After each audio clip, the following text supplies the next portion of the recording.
Annie আর দেরি করো না, তাড়াতাড়ি ঝুলে যাও, তাহলে আমি শান্তি পাবো। তাসরিফ, তুমি কি সত্যি আমাকে ভালোবাসো না? না, আমি শুধু প্রিয়াকেই ভালোবাসি। তাসরিফ, তুমি আমার সাথে বেইমানি করলে। আরে এই কি, তাহলে কি আমি এতক্ষণ স্বপ্ন দেখতেছিলাম? অ্যানি তাড়াতাড়ি উঠো, আর নাটক করতে হবে না। তাসরিফ, তুমি ঠিক আছো? তোমার কিছু হয়নি তো?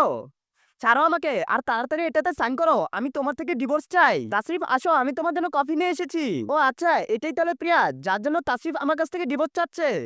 আরে এ কি, আমার গলায় তো দড়ির দাগ, যেটা আমি স্বপ্নে দেখেছিলাম, তার মানে ওটা স্বপ্নে ছিল না, এটা সত্যি ছিল। অ্যানি, তুমি মনে মনে কি বলতেছো? কিছু না, তুমি টেনশন করো না, আমি তোমাকে ছেড়ে যাচ্ছি না। তার আগে বলো, তুমি টাকাকে ভালোবাসো নাকি মাকে? যদি মাকে ভালোবাসো তাহলে ভিডিওটিতে লাইক করে চ্যানেলটিকে সাবস্ক্রাইব করে দাও, আর কমেন্টে তুমি তোমার সুন্দর নামটি লিখে যাও। এই নাও অ্যানি, আমি তোমার জন্য স্পেশাল কফি বানিয়ে এনেছি। এই মেয়ে তো দেখছি আমাকে মেরে ফেলার জন্য তৈরি হয়ে আছে। নিশ্চিত এই চায়ের ভিতর কিছু মিশিয়েছে, আমি তো এটা কোনোভাবেই খাবো না।